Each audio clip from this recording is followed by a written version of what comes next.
नमस्कार प्रेक्षकांनो, एक जबरदस्त प्रोमो आलाय प्रेक्षकांनो. ठरलं तर मग मालिकेचा. अखेर महिपतचं सत्य सायलीसमोर येणार. प्रतिमाला तिचा सगळा भूतकाळ आठवणार आणि ती महिपतला ओळखणार. चला तर बघूयात. सायली आणि प्रतिमा मंदिरात गेलेल्या असतात. त्या दोघीही दर्शनासाठी रांगेत उभ्या असतात.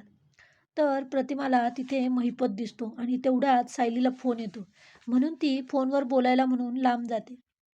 महिपतला बघून प्रतिमाला सगळं आठवायला लागतं आणि ती पुढे जाते.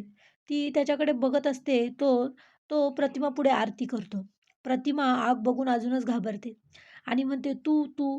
महिपत म्हणतो, "तू काय?" आणि ती जोरात किंचाळतच बेशुद्ध होते. तिचा आवाज ऐकून सायली तिच्याजवळ पळतच येते. म्हणते, "प्रतिमा आत्या, प्रतिमा आत्या." आणि महिपतकडे रागानेच बघत असते. आणि तिच्या डोक्यात विचार सुरू होतात. ती म्हणते, "प्रतिमा आत्या नेमकी आगीला बघून घाबरल्या की महिपतला?"